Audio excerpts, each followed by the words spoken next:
Hey, friends! Just so you know, we enjoy the swear word and we rely on good old fashioned humor to get through some seriously dark subject matter.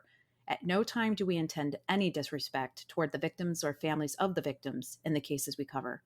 Also, be sure to listen to the end for a few palate cleansing bloopers to reset your mindset. And with that, we thank you for listening and we hope you enjoy.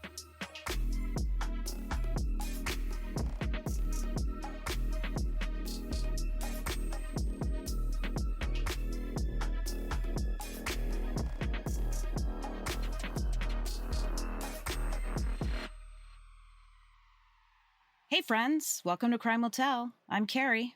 And I'm Jamie. And welcome back to another episode, everyone. Today, we're doing a little bit of shifting. We're shifting away. The last few episodes, we've kind of been focused on current headlines or recent cases in the last couple of decades. And today, we're going to be talking about a different type of case. We're going to be going back almost 100 years Oh, to 1927 to a small farming town in the state of Michigan. Michigan is considered to be part of the upper Midwest, like in the upper Midwest region of the United States. This case, though, is catastrophic. And shockingly, it isn't all that well known, despite the appalling loss of life. This case is it's awful. There are a lot of child casualties. We aren't going to be discussing any of the casualties, but just know that a lot of children lost their lives in this event. So, what's sadly interesting is that we'll see how in the last 100 years since this event took place in 1927, we've made little, if any, progress with mass casualty events here in the United States, specifically in schools. Awesome. Yay, us. This is about a school mass casualty event that happened in 1927. So I have my angel's envy. Okay. Got my angel's envy to help me punctuate my speechlessness at this awful, it's a tragedy. James, what are you drinking tonight? It's from Hotel Tango Distillery, and it's called, I think it's Schmellow Toasted Marshmallow Bourbon. Does it have notes of earth and coffee? Tis fire and fucking burning branches. It's kind of caramely. It's sweet and different, but one I can check off my try list. So bam. All right. Well, cheers, my friend. Cheers to you. Clink. Clink. All right. So, setting the scene here. Bath, Michigan, in the 1920s was about as idyllic as it sounds. Literally, like rolling farmland, red barns, dirt roads, a population where literally everyone knows everyone. It's a sleepy farming community. It sits about 10 miles or 16 kilometers northeast of Lansing, Michigan. And census records put Bath Township at about 300 residents in 1927. So it was kind of booming for back then in the upper Midwest. Maybe I'm just like, I think 300's a lot for 1927. Maybe it's not. I don't know. But it was a very small knit community. The biggest hub of activity, though, is the Bath Consolidated School. So this school was constructed in 1922, and it was really a symbol of progress, and it was a source of immense pride for the town. Consolidated was the new shiny word in education back then. It meant ditching the one-room schoolhouses that were like all over the place to, teach different kids from different farms. And it meant ditching that idea, that construct, and pooling kids from multiple farms into one central building. So instead of the buildings being built where the kids are, one central building was built and everybody would come into it. And so it was then the consolidated school system, if you will. To modern ears, especially for those of us listening that are from the United States, that sounds similar to how we manage school systems today, at least in many states. I can't speak for all of them, but I went to more than a dozen different schools in my lifetime, and it really was very similar to that. Everybody buses in to a local elementary school. And then, Right. depending on how big the population is, you build another one on the other side of town to handle all those kids and what have you. So we think it operates pretty well, but it was change back then, a big change and an expensive one because somebody had to fund building that consolidated school. And in 1927, that came with a big fat price tag in the form of taxes. So Ah. everybody's taxes went up, all the community's taxes went up and went up notably. Like they felt it. Mm. And when you're living off the land, you're a farming community, every dollar feels like it's already spoken for. And when you get slapped with a big old tax bill, that tension between progress and the cost of it was brewing under the surface, basically. And one man named Andrew Kehoe was set to make sure everybody remembered Consolidated in the worst way possible. Hmm. So, who is Andrew Kehoe? Who's this motherfucker? You're going to learn all about. I actually think this is a. I'm. I know I talk about nature versus nurture all the time, but I really do think that it plays a very large part, and I don't think it's simple. I think it's complex, and I think it's on a spectrum, and it's crazy. Andrew Philip Kehoe was born February 1st, 1872, in Tecumseh, Michigan, and was one of 13 children from a very Catholic farming Jesus. household. Yes. His father was a farmer. Miss Mary, Andrew Kehoe's mom, she pushed out 13 children. Hats off to all the women that have pushed out even just one kid, but Yeah. even two or three people that, I mean, Was that family the entire fucking school? no, Oh, okay. no, no. There were a few hundred children attending. So Bath Consolidated School ended up being kindergarten to 12th grade. And so there were Wow. multiple different classes and studies going on at the same time in the school. Nice. Okay. Um, but yeah, so Andrew was one of 13 children. Like I said, his father was a farmer, and Andrew grew up in a world where backbreaking work was the norm. That's the way it was at the turn of the century. You worked your ass off, whether you were an adult or a child. Everybody worked physical labor. Neighbors described Andrew as intelligent, but odd, a hothead, quick to argue, liked being contentious, almost like he was always spoiling for a fight. Mm. At one point, Andrew studied electrical engineering. Side note, this guy was smart because electrical engineering is one of the more difficult engineering focuses, if you will. At least that's what I've been told by all my engineering family.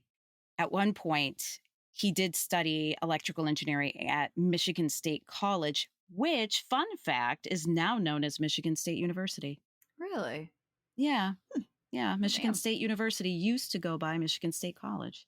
And Michigan State University is in East Lansing, Michigan. So it's literally within a 10-mile, 16-kilometer radius of Bath. It's right Okay. there. So that's the area that we're talking about in the state of Michigan. And while the exact years of his enrollment are not specified in source material, I couldn't get specificity. And I also couldn't verify that he actually graduated and received a degree. But it is fact that he did attend, but I don't know exactly when. What's known in source material is that he graduated from Tecumseh High School and then he attended Michigan State College pretty shortly thereafter. So I speculate that he went to college around like 1890, about the time when he would have been 18 years old. The reason why this is important, it's twofold. One is because something else happened in 1890 that was a very poignant event in his life, but also, two, his education gave him the technical know how that he needed to pull off the worst school bombing in the United States history, even to this day. Oh, shit. Yeah. So he learned how to wire up circuits and he learned how to handle explosives. Whoa. So, personality wise, Kehoe was meticulous. He was what we would define today as super type A. He was a control freak. Some said he was stingy. He hated waste. He hated inefficiency. And he really hated taxes. He had a Oh. big problem with Uncle Sam. And as I mentioned earlier, he had a temper. After his mother, Mary McGovern Kehoe, passed away in 1890, around the time that he would have been going off to Ah. college when he was 18, his father, Philip Kehoe, later remarried a woman named Frances Wilder. Now, he married Frances Wilder 8 years after the death of Andrew's mom, Mary. So, Okay. Mary McGovern Kehoe, she died in 1890. Philip Kehoe remarried Frances Wilder in 1898. At this time, young Andrew Kehoe is a whopping 26 years old. So he's a straight up adult at this point and probably doesn't need to provide permission to his father to marry anyone. Right. Well, by all accounts, Kehoe and Frances, his stepmom, clashed. They had a very contentious and hostile relationship. There is heavy speculation, though, verified in multiple accounts, that on September 17th, 1911, when his stepmother's oil stove caught fire as she was trying to light it, Andrew, in a display of helping, threw water on it. Water plus oil fire equals boom. Right. That's not great. Well, Frances was severely burned from this incident, and she died the following day from her injuries. Oh, So this shit. incident raised suspicions that the stove may have been tampered with, though no conclusive evidence was found. Now, I couldn't find anything about whether or not a police investigation occurred. I couldn't find anything about that. So, if anything even happened, suffice it to say, general sentiment is it was a horrible accident. Andrew was trying to help and quote unquote didn't realize that water plus an oil fire equals very bad things. Yeah, he Except was he's really really fucking smart smart. and going to Yeah. Michigan State. Yes. Okay. So, while no charges were ever officially filed, the court of public opinion was not chanting Andrew is the best loving son on the planet after this. Basically, he was persecuted in the court of public opinion. It's generally thought that he either intentionally did something to the stove or didn't help her in any way, shape, or form, even if he didn't mess with the Right. stove. Yeah. Yeah. Now, also in 1911, Andrew had what neighbors called a turning point. Notably, this event occurred in early 1911 before the oil stove incident. So that happened mid-September of 1911. This happened early year. While he was working as an electrical engineer on a job in St. Louis, Missouri, he fell and he sustained a very serious head injury. He ended up Ah. being in the hospital for 2 weeks in a coma before Whoa. regaining consciousness and then starting the recovery process. What I couldn't find was any documentation or primary source accounts on if his personality had changed. Oh, okay. I couldn't find anything about that. Doctors back then had fewer tools than a freaking modern day mechanic. So we'll probably never really truly know the full extent of the damage to his brain when he sustained that fall. But what's clear, simply from the time that he spent in a coma, 2 weeks is nothing to sneeze at. That's quite a lengthy coma. Yeah. He certainly suffered some kind of traumatic brain injury as a Right. result of this fall. Some later speculated this injury might have fueled his temper and his paranoia, leading to sort of like a personality change, which is not uncommon after TBIs. Whether that's true or not, there's a lot of folklore. I wasn't able to fully verify anything, but whether it's true or not, What we do know is that from here on out, Andrew really wasn't known to have a sunny presence or disposition. Okay. Yeah. So that's a little bit about Andrew Kehoe. Now let's talk about a woman that went by the name Nellie, which I Okay. like. I like the name Whoa. Nellie. Whoa, Nellie. I like that. That's Yeah. funny. Ellen Agnes Price was born August 23rd, 1875, in Zilwaukee, Michigan. Zilwaukee? Zilwaukee, spelled just like Milwaukee, but swap the M for a Z. Zilwaukee, Michigan. What the fuck? I did not know about this. I didn't either. And I was like, that's cool. So, Ellen Agnes Price, again, she was born in Zilwaukee, Michigan, to parents Patrick and Mary Ann Price.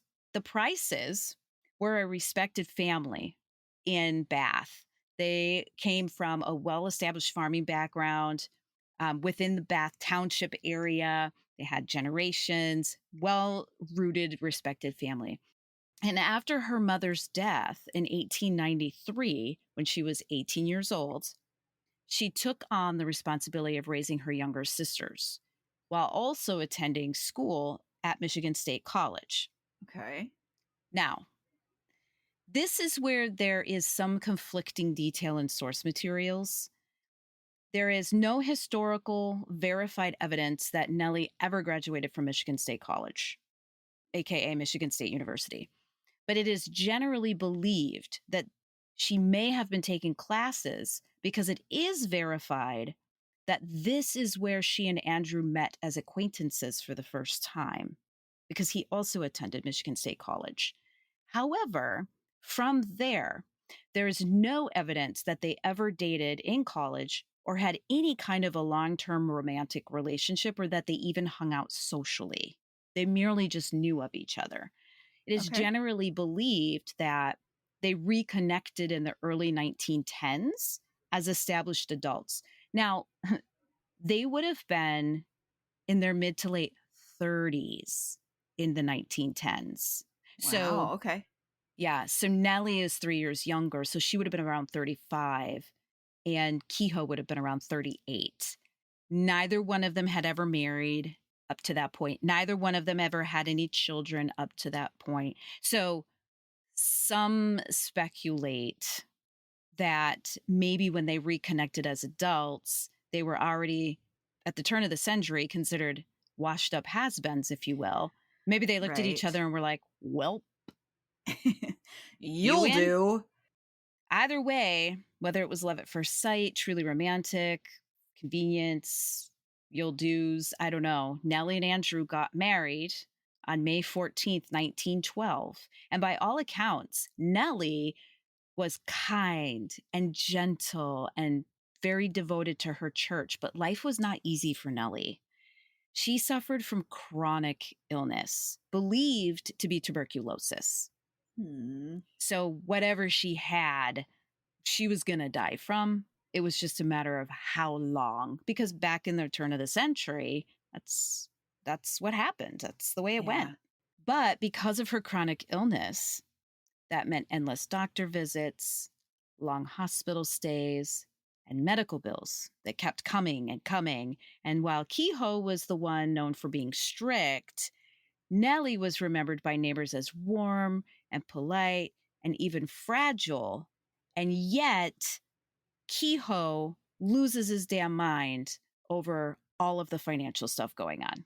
So you would think that if he loved his wife and she's very ill and sick and I mean, just the compassion and the empathy that should be overflowing from the heart to help this person. Right. That's that's not what was going on is kind of what Uh, I'm trying to get at. yeah. Yeah. Now, despite Nellie's chronic conditions, when they got together and got married, the two of them bought a 185-acre working farm in Bath. Now, about 80 acres of this was the working farm. Okay. And this property and buildings on this property were actually in Nellie's family. So they actually Okay. purchased it from her uncle. I think they something like $12,000 at the time they bought this 185-acre working farm, and they paid half in cash and then they mortgaged the other half. So they had a $6,000 mortgage, whatever. We talk about these numbers today and it just blows my mind. Right now with the rent crisis and the housing crisis and Yeah. lack of affordability across the country and all of that stuff. But anyways, at first glance, this should have been a pretty fresh start. But Kehoe's obsession with perfection and his hatred of spending money made life miserable, especially for Nellie. Neighbors later said he was really cruel to his animals too, which comes back later. So trigger warning comes back later. I do not dive into it, but it's just, there is a sentence that I'm going to say that helps bring home the absolute horrors of what happened. Okay. He was a penny pinching fucker, really. Very quick to anger. He was just a dick. I don't know how else to say it, but penny pinching fucker. He was a penny pinching fucker. So here we have it. We have Kehoe, the bitter perfectionist, and we have Nellie and the quiet, sickly partner living on a farm that they couldn't quite afford in a town where the new school represented everything Andrew despised. We're going to go into that a little bit more later. Okay.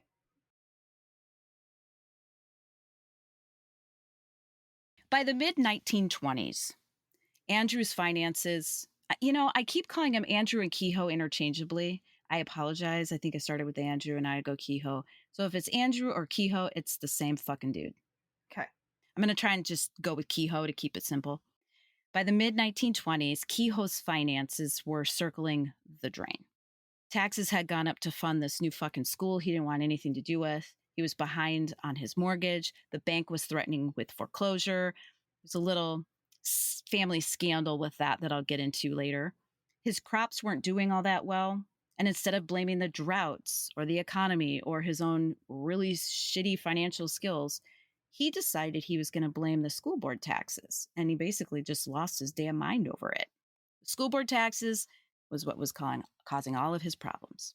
Oh my God. In 1924, 2 years after the school's construction, Andrew even ran for school board treasurer. And he won. What? Yeah. Which sounds like a chance to help, right?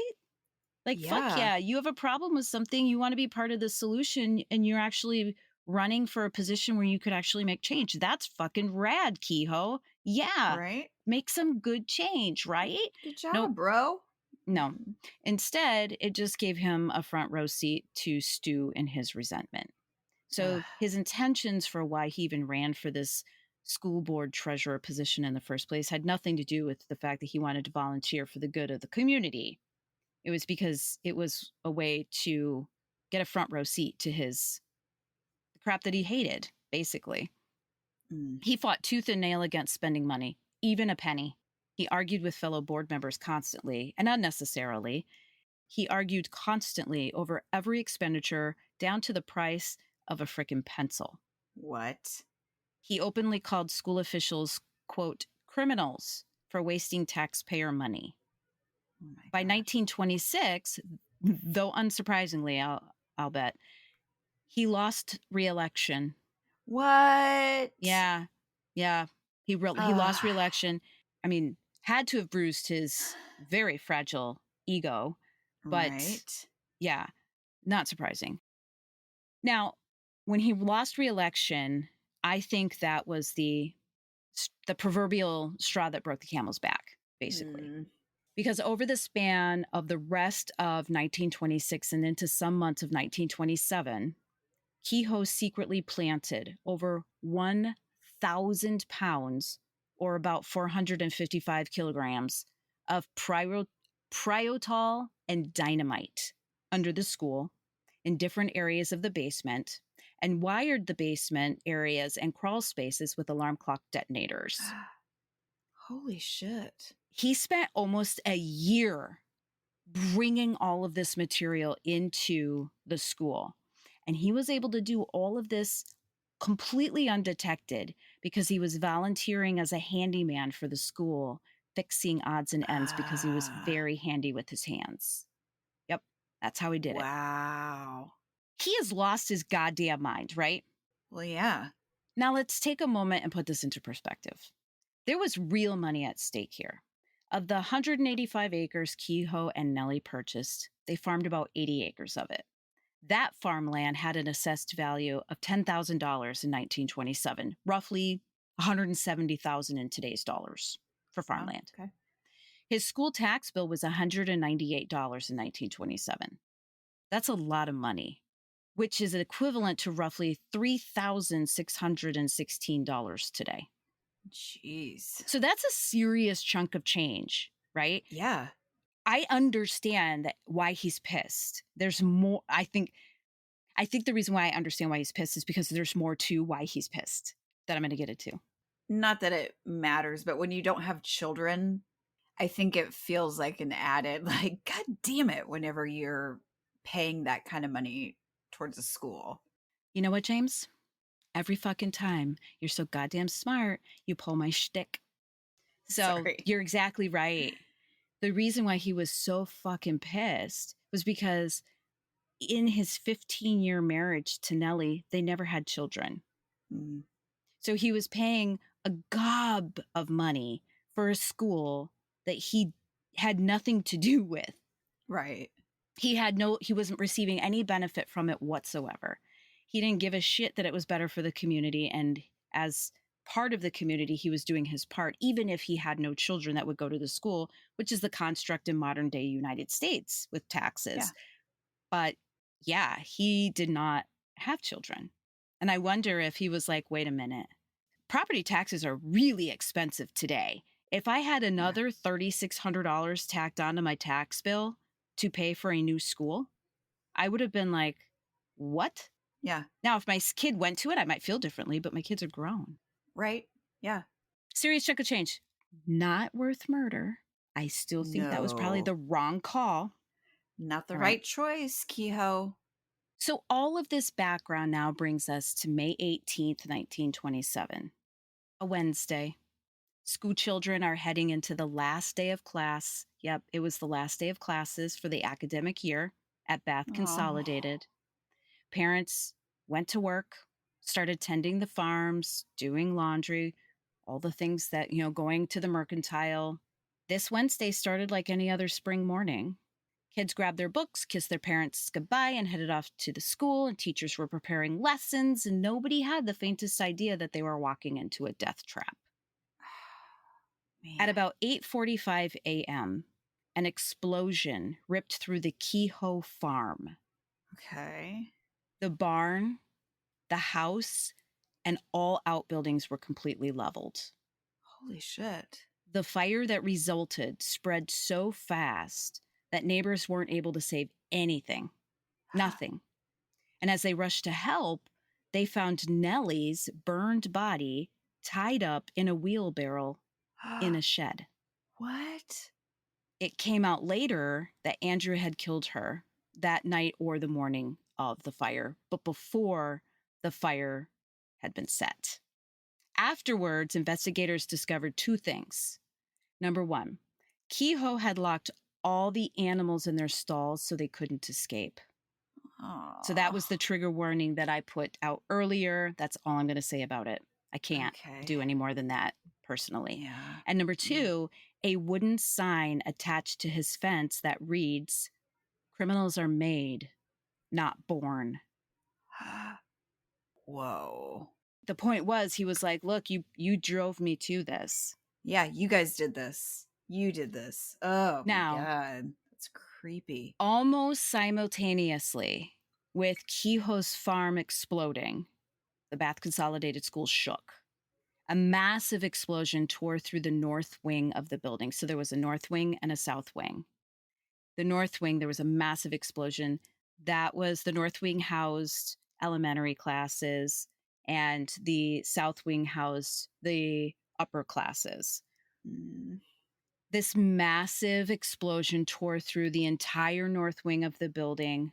The blast was deafening. Neighbors miles away said it shook their windows.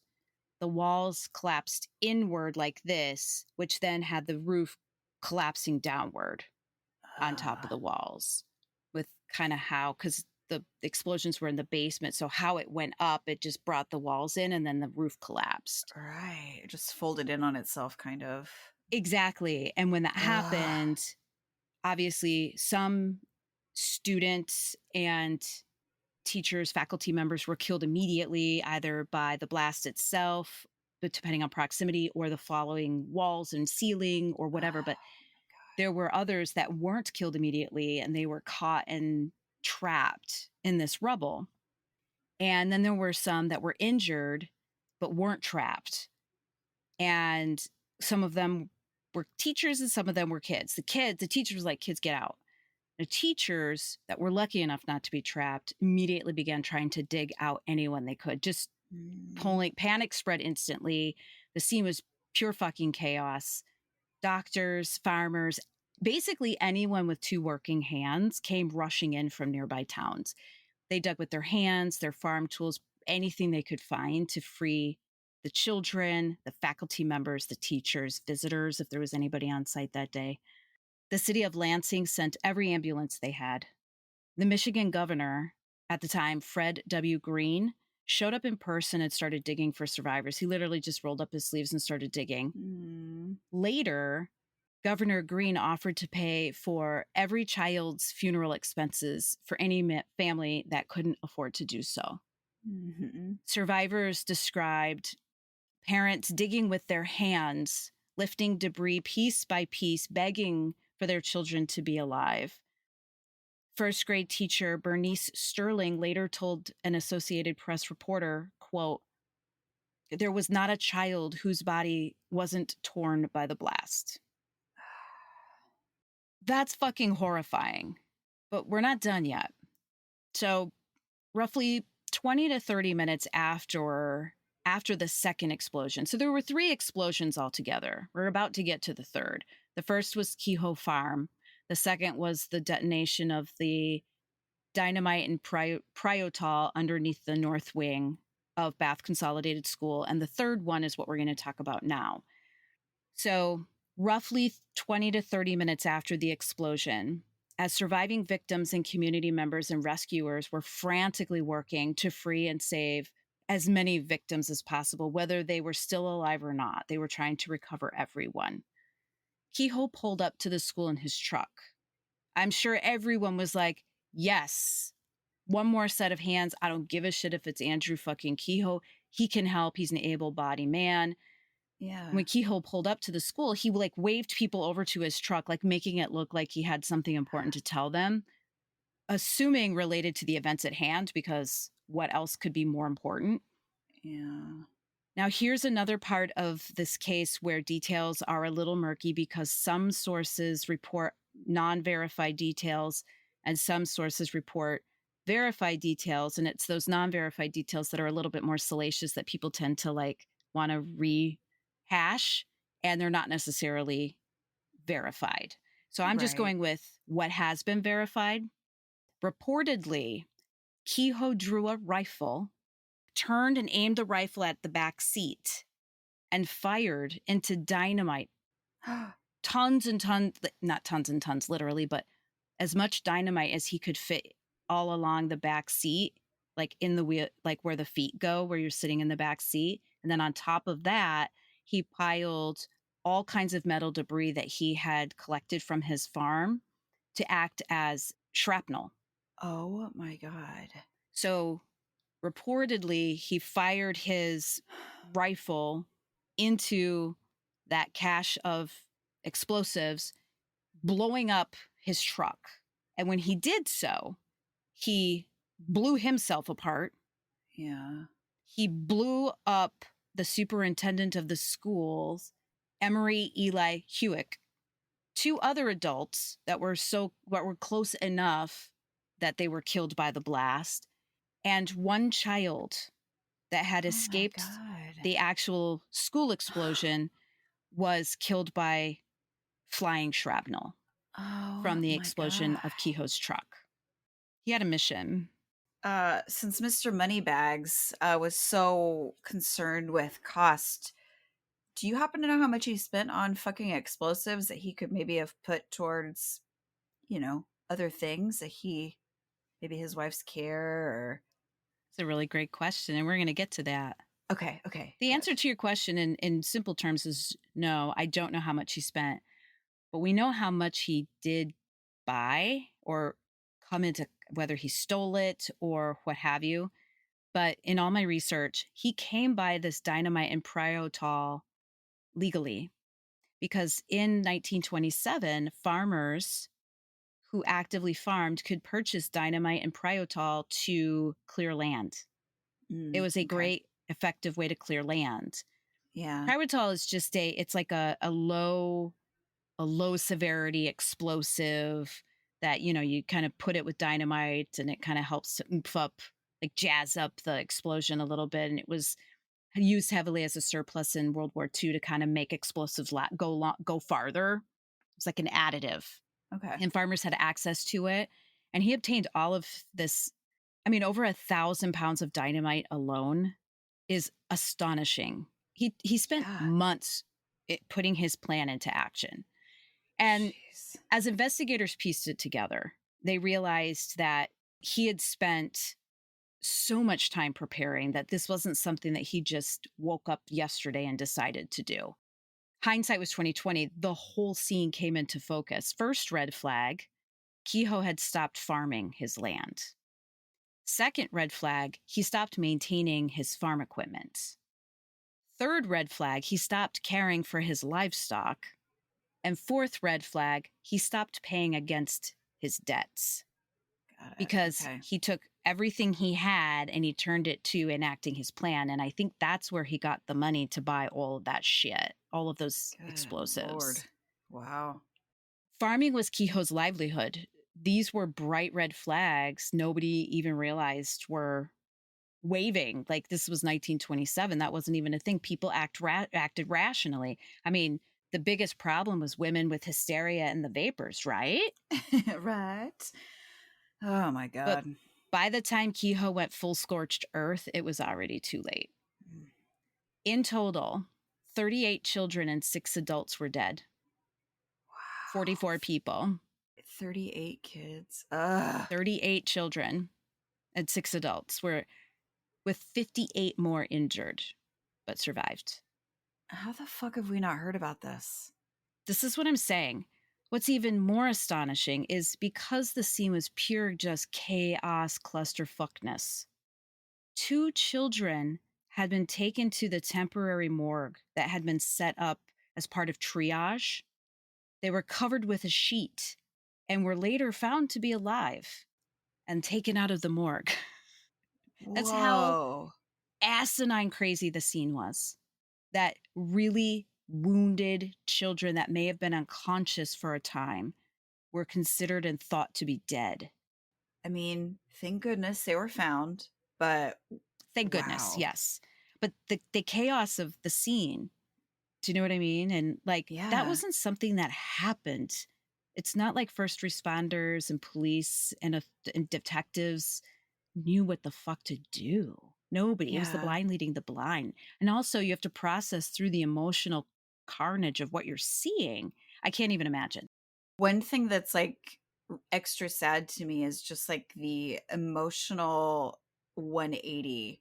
I mean, think about a kid, your last day of school. It was kind of a fuck around day. It was just like, Yeah. summer's starting. And like knowing that those kids were sitting there and everybody was like, this is the last day. And everybody was probably in great moods. And then just to have such a tragic event take place is just, I don't know, it's just extra It's extra fucking sad. yucky.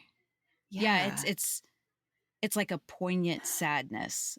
Like Yeah, it's like when you hear of tragedies like a birthday party or some sort of celebration where everybody's just the yeah, vibe is positive and everybody's having a good time and then just exactly. tragedy strikes and it's like, not that you ever want it to happen, but it's just that polar just that difference in emotions and I think it makes it feel more jarring and sudden when it's like yeah. that. When you go between polar opposite emotions. Yeah.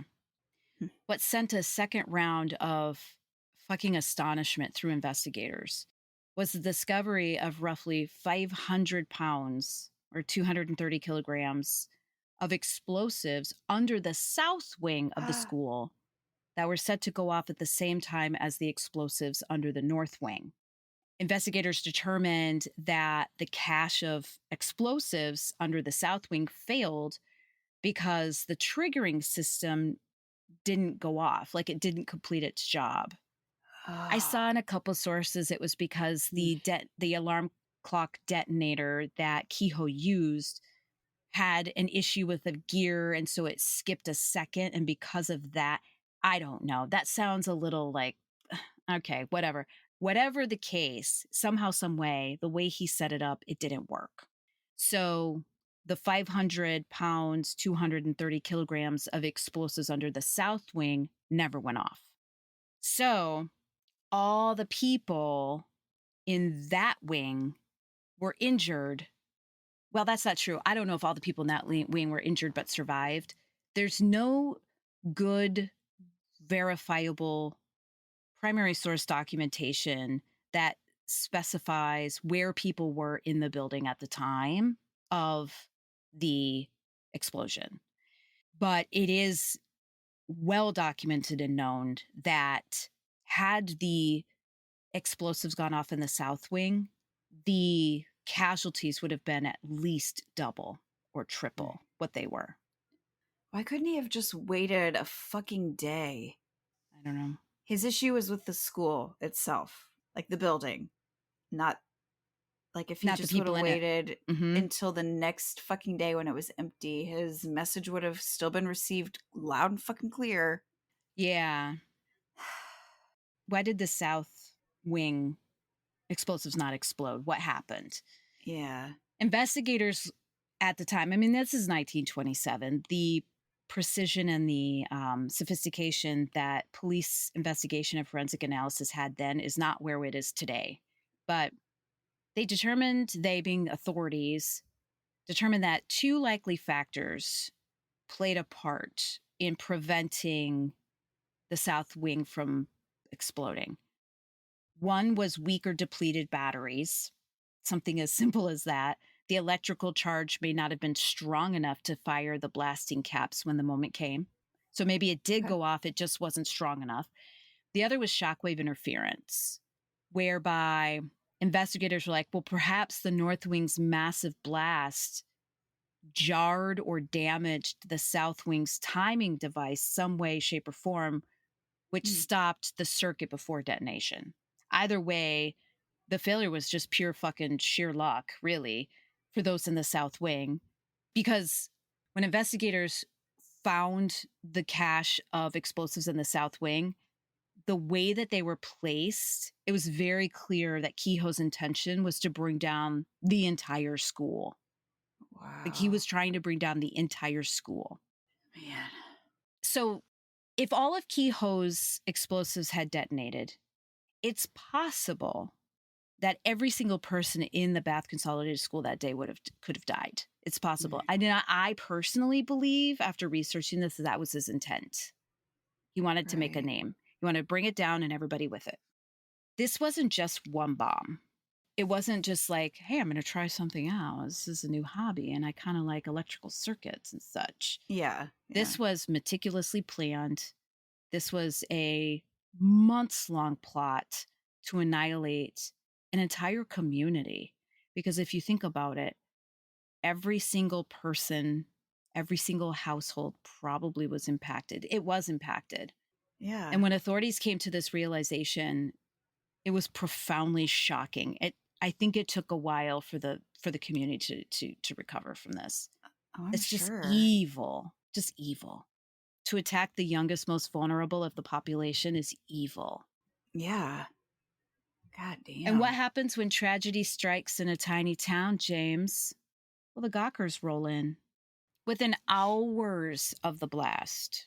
Hours. So, like, probably triage hasn't even been set up yet. There's still mangled bodies in the wreckage. People start showing up to take a look what's going on. So now you got your looky-loos. Yeah. And they came all day, they came all night. And by the weekend, the roads were jammed with cars. A mile long was the jam. Jeez. Again, May 18th was a Wednesday. May 18th, 1927. This was a Wednesday. By that Sunday, tens of thousands of cars were crawling through Bath just to get a look at the school, Oh my God. just to get a look at the recovery efforts. Basically turning this farming community into like a fucking roadside attraction. Right. With all these just people mourning and I know. I know. See, but here I struggle with this because I because fucking get it. I get I do it. too. I do I'm a too. I was goddamn thinking, rubbernecker too. I'm a rubbernecker too. I will hold myself accountable. I'm not one of those people that is going to say, I can't believe these looky loos, whatever. No, no, no. I'm a looky. I want to see what's going on. I want to know what's happening yeah, because I'm nosy and I'm fucking curious. And also because I'm wondering if I can stop and help because I have first responder experience. I'll bet kind of tiny compared to other people, but I have it. yeah. So, See, but I it's have morbid none of behavior that. if you think about it. That's fucking morbid if you It think about depends it. on which side you're on. Because it's like I've definitely been the person that's like, oh shit, what is going on over there? And like making a Yeah. point to But if like you're over go there, see you're like, where the fuck are you looking? Have some respect. God. what's your fucking problem? Goddamn. Yeah. So I get it from both sides. But yes, I am very curious too. So yeah. The Bath School disaster devastated the town. Funerals stretched on for fucking days. Entire classrooms were wiped out. Since then, Bath has remembered. A memorial now stands near the school site with the names of the victims engraved in stone.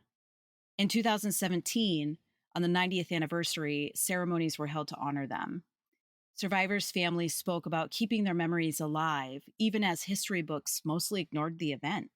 In 2021, the last known victim without a gravestone finally received one, thanks to community efforts.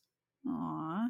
In the aftermath of the bombing itself, a new building funded in part by U.S. Senator James Couzens was erected on the same site in 1928 and named the James Couzens Agricultural School. Incorporating the original Bath Consolidated School cupola that survived. Am I saying that right? Cupola I don't know. that survived the blast. The school served the community until its demolition in 1975 by school board decision. The grounds were then transformed into a memorial park.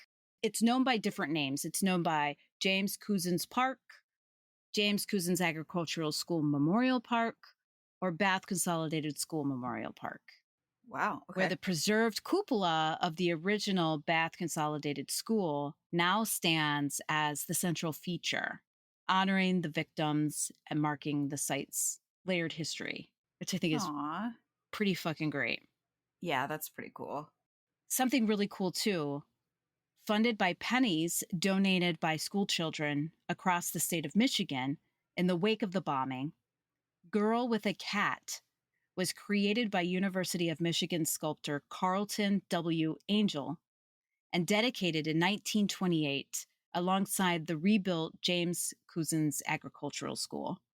The bronze figure, intended as a tribute to the victims and a symbol of hope for the community's future, depicts a young girl cradling a cat. Aw. Today, the sculpture is preserved within the Bath School Museum, housed in Bath Middle School, where it remains a poignant reminder of loss, generosity, and recovery. Aw.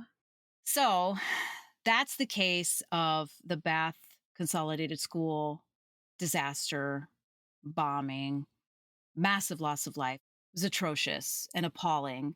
I feel like this case is like an example of what like a perfect storm could look like. Yeah. Okay, so Kehoe, he's got a disposition that lends himself to anger, lashing out in anger. He had a traumatic brain injury, I'm convinced had something to do with his anger and his ability to control his anger. Oh yeah. He had Yeah. serious financial distress, made worse by taxes permanently, right? Especially the taxes that he was getting to like cover the cost of the building. Every community member got that. Every community home got that. But he had to pay taxes for a school that children he and Nellie never had during their 15-year marriage will never attend. So he's like, well, why the fuck should I I don't know if he said this, but I imagine he probably did. But I'm speculating. 1927 was also smack in the middle of the roaring 20s. So if you think about the dichotomy between people being excited and starting to appreciate modern convenience, and there was a general feeling of anticipated excitement for what the future could bring, because the Great Depression wasn't even a twinkle in anybody's eyes for another couple of years. And Yeah. yet Kehoe felt like he couldn't keep up. But I struggle with the idea that aside from means of survival, like it's either me or someone else, I'm going to do what I can to survive, right?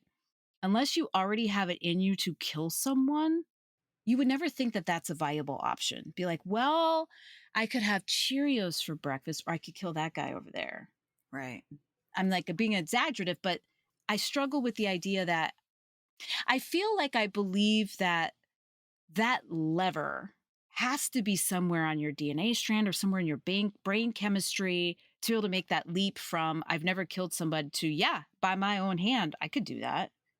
Yeah. Or I think that's a good idea, or that's a good solution to my problem, whatever. Like my struggle is I'm not sure that's always true.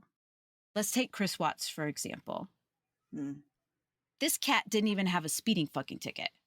And then one day he kills his wife and his two daughters callously.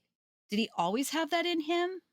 Did it like come to life or get switched on or awake? Was it awakened? Like whatever fucking word you want to put to it when he felt suffocated in his marriage or as a father? Like, Yeah. or did the feeling of suffocation become so overwhelming that it literally changed his brain chemistry, like rewired his brain so that he could then make the leap? And if it's the latter, that's a really uncomfortable thought if you think about it. Because how do you know what somebody's breaking point is? Yeah. Like, how do you know how far they'd be willing to go for something that they find is worth the battle? It's scary. Yeah. And one thing, like, I mean, it happens in a lot of cases. Like, I don't think murdering someone is ever the answer.